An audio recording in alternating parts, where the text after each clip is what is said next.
Hello all, welcome to Weekly Economic Current Affairs. We are back again with a new session where we're going to discuss the current affairs of economics that have occurred during the past 1 week. So before I start the session for today, let me take you to the contents first. What we're going to discuss. The important topics that we're going to discuss today is evolution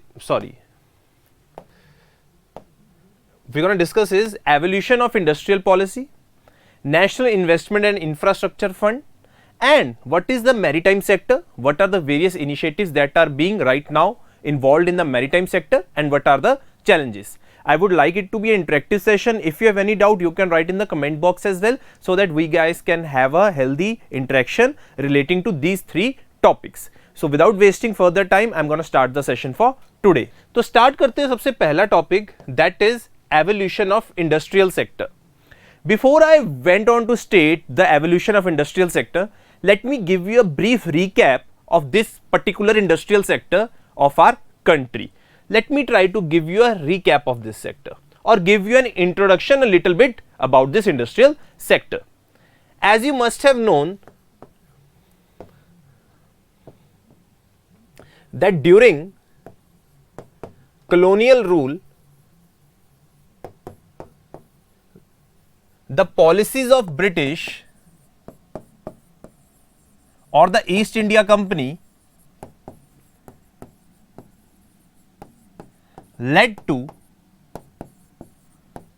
deindustrialization of our economy. This is the key word that you guys need to know, that it led to deindustrialization of our economy. When I am talking about the colonial time, whether it was like, if we could say, our East India Company, or whether it was the subsequent British Crown that took over and the policies which followed, कहीं ना कहीं उसने हमारे देश में industrialisation का जो base था वो बिल्कुल खत्म कर दिया था और इरोड कर दिया था. Now let's then jump to 1947. We got our independence in 1947. Ours was a new country, a newly independent country.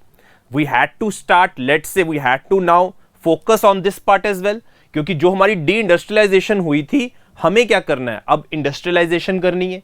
तो उसके लिए who would be the appropriate body, whether it would be the state or the private sector? What do you guys think? After, let's say we got our independence in 1947, so who was the more appropriate body, state or the private sector? हाँ जी guys, anyone wants to add to this who are with us online right now? Okay, someone is saying private sector. Okay, but let me come to this part. जब हमारी country एक नई नई independent country बनी है, we did not let the private sector to be the main entity that would be producing, that would take part in industrialization. Why? State ने अपने पास ज्यादा रोल क्यों रखा? Because we had some apprehensions. We had some apprehensions.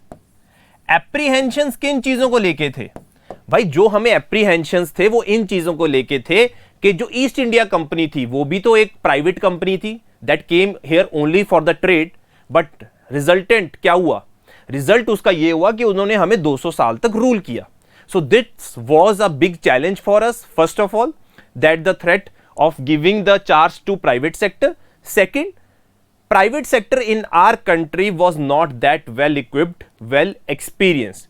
If it had to be, someone had to take the, let's say, responsibility, it had to be government sector or the state. So as a result, after 1947, we focused on industries part as well, because हमारे देश में deindustrialization हो गई थी.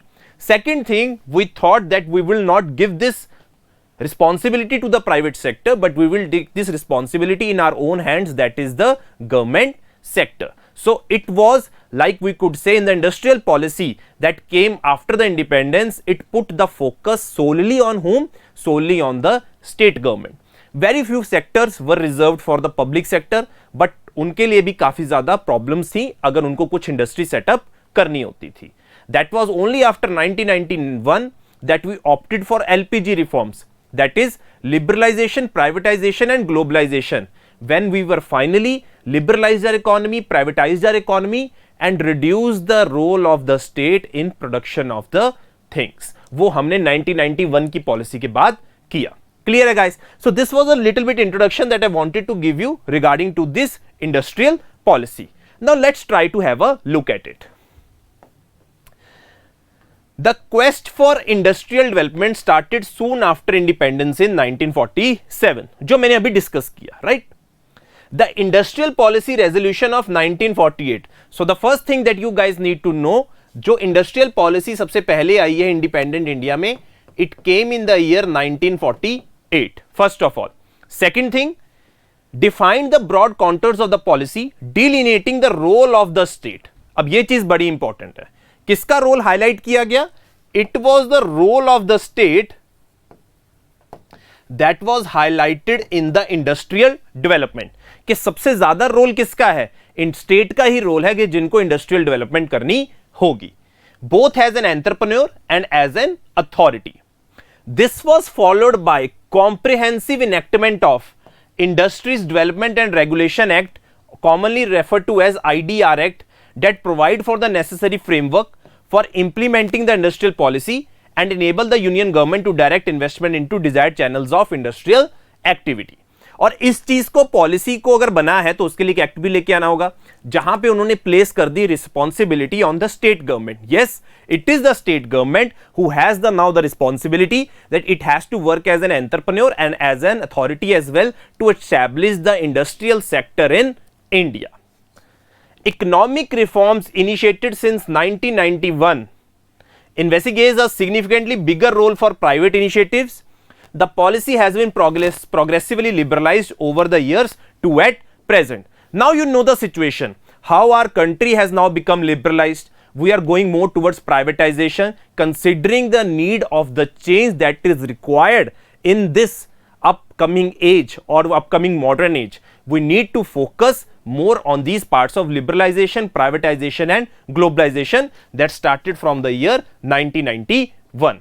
So if in a nutshell I have to state the evolution, I could say that 1947 to 1991 our approach was a very conservative approach. Our approach was very conservative approach where we put the focus mainly on the state to be the facilitator and the producer of the things. But after 1991, it now plays only the role of facilitator, not the role of a producer. Moreover, the private sector has now come up, and it has come up in its most, let's say, trusted PSU as well, that is the railways, where the government has now started privatizing railways to a certain extent as well. So this has been the evolution of our India's industrial policy. But there are lot of challenges with the right now industrial sector that we have at our present, because since we have been on this path of development, we have not been able to achieve the maximum growth in this industrial sector. We have not been able to achieve the maximum growth in this industrial sector. हमें यहाँ पे peak मिला ही नहीं है. अगर हम बात कर रहे हैं जीडीपी की, we have not been able to reach the peak in this GDP when it comes in context of industrial sector. हमें सर्विसेज सेक्टर में मिल चुका है, एग्रीकल्चर में मिल चुका है, but we have not been able to get the peak in the industrial sector. So there are lot of policies and initiatives that are going from the government side and the private sector side to enhance the role of the industrial sector in contribution to GDP. Is it clear, guys? Okay. Now let's try to discuss what are the main objectives of industrial policy. Sometimes you could be asked questions like this, so you need to be aware of these bullet points as well.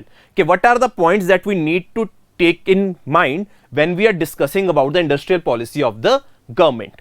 First is to enhance gainful employment, obviously. Second, to achieve optimal utilization of human resources. Third, to attain international competitiveness. And fourth, to transform India into a major partner and player in the global arena. So these are the major four objectives if we talk about our industrial policy. सबसे पहले क्या है? Employment generate करनी है. Second is effective utilisation of resources. Third is achieve competitiveness internationally. And fourth is to emerge as a big player in this arena of global world. These are the objectives of our industrial policy. Now let's try to analyze the right now situation. If we have to analyze our industrial sector right now, what is there in the current right now? So if we talk about performance analysis, gradual unlocking of the economy, that is we are talking after the COVID impact, record vaccinations, improvement in consumer demand, continued policy support towards industries by the government in the form of Atmanirbhar Bharat Abhiyan, and further reinforcements have led to an upturn in the performance of the industrial sector. Somehow we have seen that after the COVID was a very big scare for everyone, for the industrial sector, for the health sector, for every sector. But how we have been able to recover after that, it has been a very tremendous achievement. And that can be highlighted by these facts. The growth of industrial sector in the first half of 2021-2022 was 22.9% if we compare with the corresponding period of 2021. Can you see how much we have been able to achieve, let's say, in the industrial sector, अगर हम compare कर रहे हैं पिछले साल के साथ? The industrial performance has shown improvement as reflected in the cumulative growth of index of industrial production. Now this is also very very important. Index of industrial production में भी हमारी इंप्रूवमेंट देखने को मिली है. Can anyone tell me who releases this index of industrial production? Anyone wants to name who releases this index of industrial production? Okay, no one.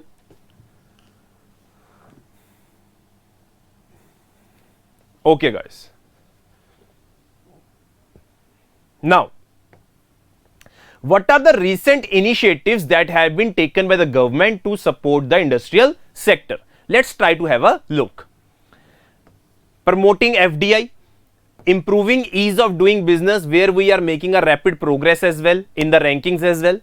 Make in India initiative, national infrastructure pipeline, now it has been subsumed under Gati Shakti master plan. National Gati Shakti master plan. Trade policy measures, one district one product and production linked incentive schemes. So these are the, we could say, initiatives that have been taken by the government of the India. Okay, next, the government of India has also taken up industrial corridor projects. Now this industrial corridor projects are a part of this Gati Shakti master plan only, जहां पे 11 industrial corridor बनाने हैं और 2 defence corridor बनाने हैं अपने को, as a part of the National Industrial Corridor Program, which is aimed at development of greenfield industrial nodes.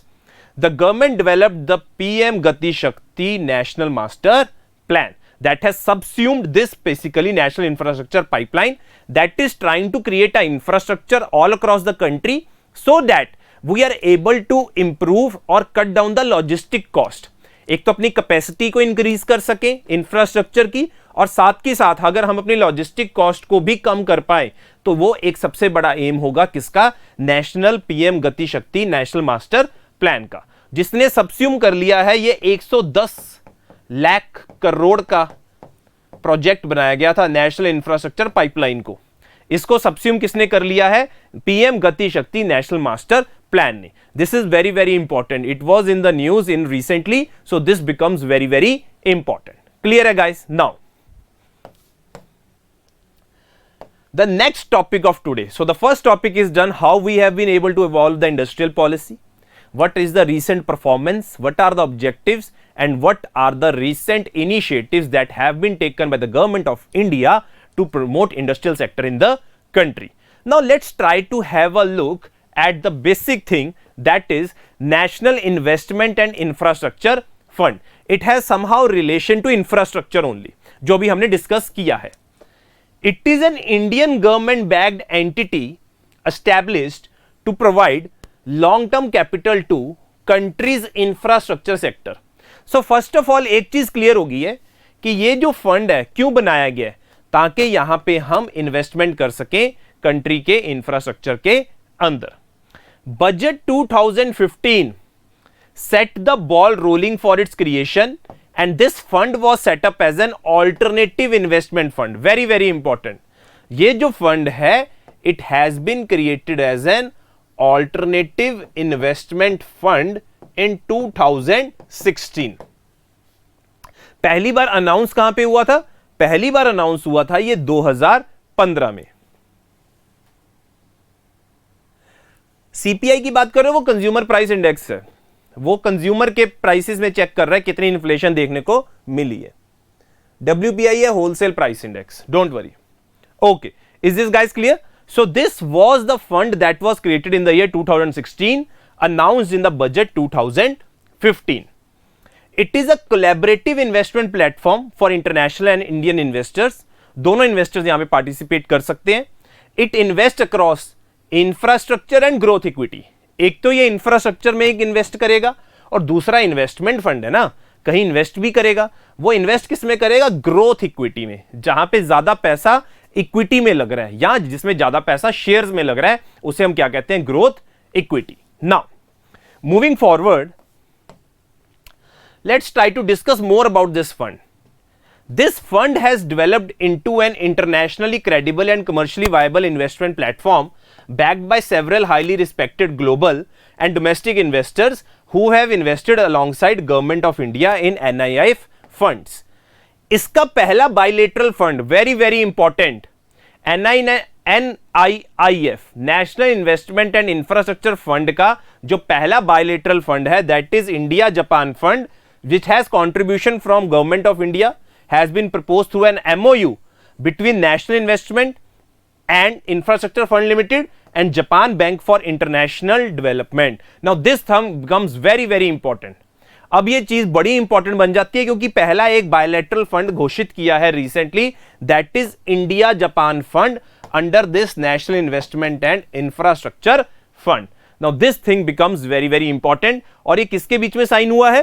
National investment and infrastructure fund limited and Japan bank for international development. So these things are very very important. So this was about this national investment and infrastructure fund. Because this was in the news, I thought that I shall create a recap for you guys who are into the preparation and just needs a quick revision into what is national investment and infrastructure fund. वो invest किस में कर रहा है? Infra में कर रहा है और साथ के साथ इन्वेस्टमेंट्स भी कर रहा है. I hope this point is clear to everyone. Now the next topic for today, it is the maritime industry. Now this is very very important. क्यों इंपॉर्टेंट है, ध्यान से समझने की कोशिश करते हैं. इंडिया के 12 मेजर और 200 नॉन मेजर पोर्ट्स हैं. जवाहरलाल नेहरू पोर्ट ट्रस्ट जो है वो लार्जेस्ट मेजर पोर्ट है इंडिया में. और अगर हम प्राइवेट पोर्ट की बात करें तो वो सबसे बड़ा कौन सा है? मुद्रा पोर्ट है. ये बेसिक फैक्ट है कि सबसे बड़ा लार्जेस्ट मेजर पोर्ट कौन सा है? It is the Jawaharlal Nehru port trust and Mundra is the largest private port. India is one of the world's top 5 ship recycling countries. Now this is very important and holds 30% share in global ship recycling market. So it has a very large chunk share अगर हम बात कर रहे हैं global ship recycling के अंदर. Approximately 95% of the countries trade by volume and 68% by value is moved through maritime transport. Can you see this thing कि जो हमारा ट्रेड हो रहा है, अगर हम बात कर रहे हैं वॉल्यूम के अकॉर्डिंगली 95%, और अगर हम बात कर रहे हैं 68% बाय वैल्यू, वो ज्यादा कहां से हो रहा है? मैरीटाइम ट्रांसपोर्ट से हो रहा है. So this means ports, waterways have become very very important. तो इसके अंदर इंफ्रास्ट्रक्चर डेवलपमेंट होना बहुत ज्यादा जरूरी है.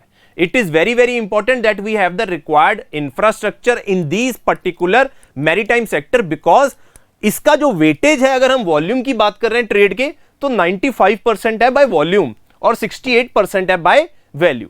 बट इसमें भी कुछ चैलेंजेस हैं जो हम फेस कर रहे हैं और साथ के साथ हमारे पास कुछ समाधान भी हैं इनको लेके. We have the problems as well, but there has been certain initiatives that have been taken by the government of India to promote the maritime sector in the country. Now let's try to have a look. देखो, सबसे बड़ी problem क्या है maritime sector के अंदर? Unsustainable extraction from marine resources. आपको पता होगा कि जैसे कि हम अब ज्यादा डिपेंड किसके ऊपर करते हैं, नॉन वेजिटेरियन डाइट के ऊपर। We are consuming more let's say fish. तो अगर फिश की डिमांड ज्यादा हो रही है तो अनसस्टेनेबल फिशिंग बहुत ज्यादा हो रही है। अगर हम बात कर रहे हैं अपने मरीन रिसोर्सेज की बात कर रहे हैं, if we are talking about marine resources, then there is a lot of unsustainable extraction of fishing that is taking across these coastal areas, which is a big threat to these areas. Physical alterations and destruction of marine and coastal habitats. Now this thing is very easy to understand कि किस तरीके से development हो रही है, तो उसकी वजह से कैसे कैसे ऑल्ट्रेशन हो रही है हमारे मरीन और कोस्टल हैबिटेट्स में। रिजॉर्ट्स बन रहे हैं, डेवलपमेंट हो रही है, होटल्स बन रहे हैं, तो कहीं ना कहीं उसका इंपैक्ट देखने को मिल रहा है उधर की हैबिटेट के ऊपर। Similarly, unplanned and unregulated development. Sometimes development हो रही है without taking permission from the concerned authorities, without taking into consideration the, let's say, the review procedure of the authorities concerned. The planning is being done in a very unregulated manner and in a very unplanned manner. That is why we are seeing an effect on the coastal arena. Then we have the major impact, that is marine pollution. You must have heard about it. Oil spills, plastic pollution, this is an all a part of these marine pollution. And finally, the major threat that is there is the impacts of climate change. You know how the climate change has having a greater impact in our sea area, or you could say the glaciers are melting. It is leading to a rise in the sea level, which is having a direct impact on these coastal areas. So in a nutshell, I can say that we are under a very grave danger of losing our habitat of coastal areas. So it is very necessary that we need to overcome these challenges and start preparing and adapting ourselves for the future.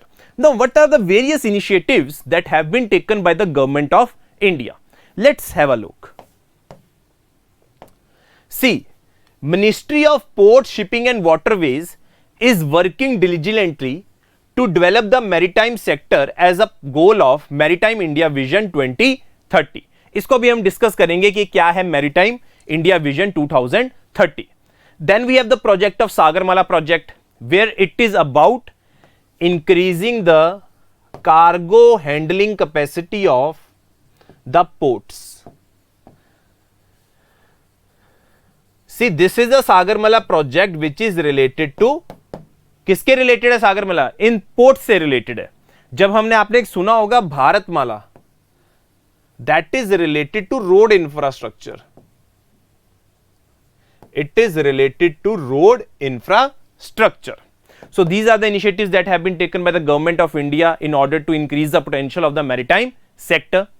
Then we have the coastal economic zones, where special facilities, tax breaks are provided to these particular areas so that we could boost exports and production in these area. So that we could boost exports and production in this area. And finally, we have the Matsya Sampad Yojana, where it is all about having a sustainable sector, that is fishing sector. Fishing sector के related जो food processing है उसके related एक sustainable तरीके से हो, जो हमने एक चैलेंज पढ़ा था अभी, जो अनसस्टेनेबल एक्सट्रैक्शन हो रही है, उस चीज को कवर अप करने के लिए we have this Matsya Sampada Yojana that tries to have the sustainable fishing sector. So these are the various initiatives that have been taken by the government of India. Like we have discussed Sagarmala project to increase the cargo handling capacity, coastal economic zones where special facilities are provided, and then we have the Matsya Sampad Yojana that is relating to processing of fishing sector. Now let's try to discuss this maritime vision. Okay, so this is an image, try to understand. This is the concept of Maritime India Vision 2030. Overall, 150 plus initiatives have been identified across ports, shipping and waterways. तीनों चीजें अलग है, एक तो ports है, एक shipping है और तीसरा क्या है? Waterways. Now, what are the various initiatives and the projects that they have identified? World class port infrastructure, कि पोर्ट्स ज़्यादा से ईजी होगा तो कार्गो ज़्यादा से ज़्यादा आ सकता है, ईजी है ट्रेड करना। स्मार्ट पोर्ट्स होंगे तो ईज ऑफ डूइंग बिजनेस अच्छा होगा। लॉजिस्टिक कॉस्ट को कम करना है। रेगुलेटरी जो फ्रेमवर्क्स हैं उनके अंदर रिफॉर्म्स लेके आने। Safe, sustainable and green maritime sector in order to consider the impacts of climate change. So these are the initiatives that have been identified across this ports arena. Now let's try to have a look at the shipping sector. Atmanirbhar in shipbuilding, repair and recycling. Already we are doing a great thing in the recycling thing that we had just discussed. Reforming shipping policy and institutional framework. Enhance India's global stature. Ocean, coastal and island cruise hub, world-class maritime research, education and training. So these are the initiatives that have been identified across the shipping sector.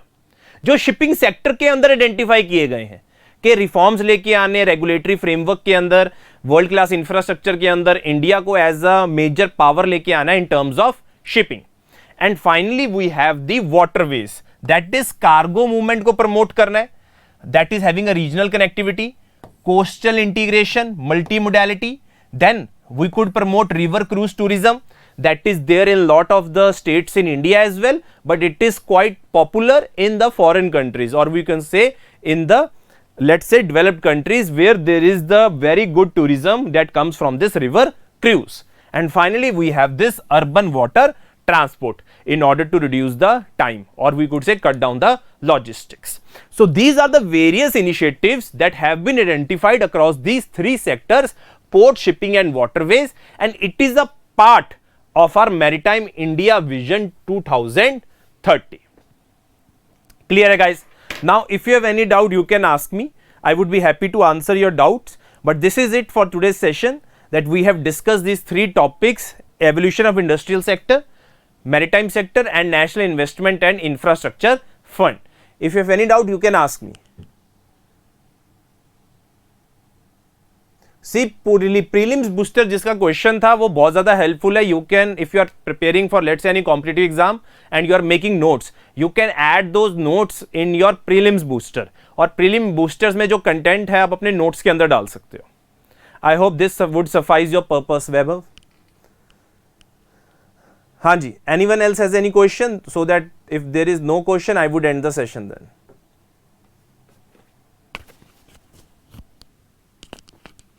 Okay guys, thank you so much. It was a wonderful interacting with you.